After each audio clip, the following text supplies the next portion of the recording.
There's no other way to put this, but I can't go one more day without talking about Abstract Daddy. Skong Gang, by now you might be familiar with my obsession with survival horror. No other genre comes even close, not even Metroidvania, which might be surprising to a lot of you who know how obsessed I am with Silksong, but I'm obsessed with Hollow Knight and Silksong, not Metroidvania. In fact, I find most Metroidvania games boring as fuck. Not the same for survival horror games. I appreciate a lot of them. Big budget ones like Resident Evil or Dead Space, or a lot of smaller titles like Signalis or Crow Country. I love survival horror games. They just scratch a specific kind of itch in me, especially Resident Evil 4. When I look at Leon, he does scratch my itch. No thanks, bro. And my latest obsession has been Silent Hill 2. I made a video very much complaining about the PC performance, but technical aspects aside, Silent Hill 2 Remake was one of the best video games I have ever experienced. And here's your warning right now, this video will spoil the absolute shit out of Silent Hill 2.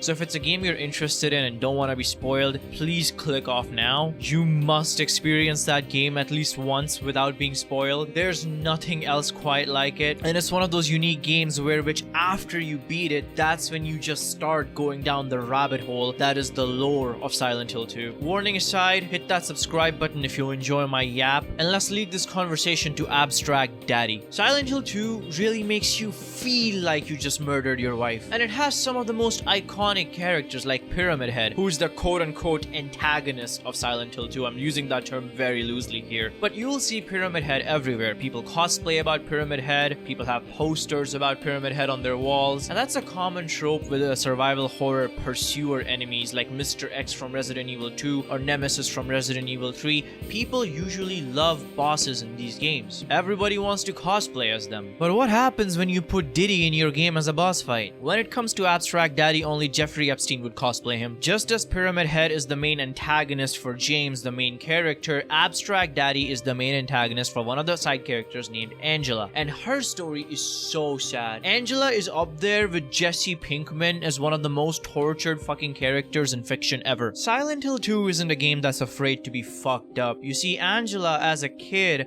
was assaulted sexually by her father. I think by her brother as well, but I'm not sure about that. Again, I'm not too crazy about Silent Hill lore, so please feel free to correct anything about this video in the comments. But her father was an abusive bastard. On top of that, her mother, who she's been looking for the whole game, under the false assumption that she was the good parent, turns out it was just a bunch of suppressed memories, and her mother told her she deserved it, amongst a bunch of heinous shit. So this character, Angela, is absolutely broken, and when James's worlds collide with Angela's, he comes face to face with her biggest demon, the Abstract Daddy boss fight. It is an abomination. No one's cosplaying this piece of shit. This boss is two figures stitched together with their skin that are very suggestive. A smaller figure on the bottom being mounted by a much larger figure on the top, stitched together to a thing that looks like a mattress. This thing has limbs and it chases you. And I don't mean creepily walks around like a brain-dead zombie. This thing is fast. It comes charging at you full speed as you're running around through this labyrinth. A complete maze made of corridors and rooms resembling Angela's old house, where she faced this monster in human form. Later, the walls changed from brick and wallpaper to skin pulsating, pistons going in and out of holes very suggestively oozing out yellow liquid. Throughout this crazy boss fight that's split between fighting phases versus running phases, you find these little closets hidden in the wall, and when you go in there, all the crazy dramatic music stops. It's a little blanket on the floor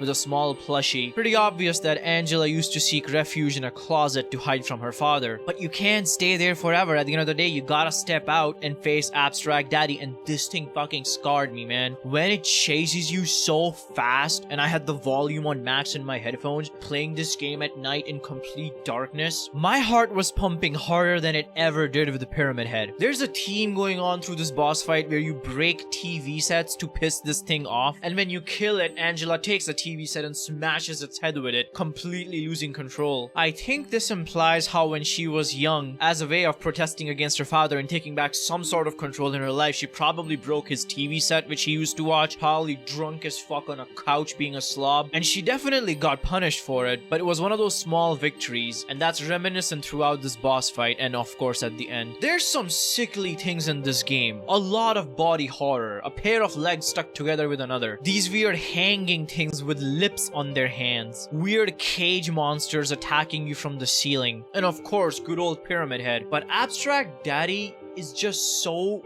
different from the rest, so much more disturbing, and it just gets worse near the end of the game when Angela basically gives up because she has no hope left. The world of Silent Hill completely consumes her, burning whatever little fight she had left in her, and during that last scene of her ascending the stairwell pretty much to hell, you can see a couple more corpses of more Abstract Daddies that she probably fought and killed in the background. The way it screams, the way it charges, the way the music all goes crazy, absolute horrible fucked up cinema. I've been making a lot of Silent Hill 2 references on my channel lately. That's just because the game has been just stuck in my head ever since I played it, and this is one of those aspects that I just really wanted to talk about because it's just so messed up and I've never seen anything like this in any other video game. And there's a reason for that, because in other horror video games, like for example Outlast is such a good example, there is a lot of messed up shit, but none of it feels personal. It's just crap happening to random nameless inmates. You can read about it, you can see it, but you won't feel much about it. What elevates this experience is the beautiful performance by the actress who plays Angela, the incredible score, such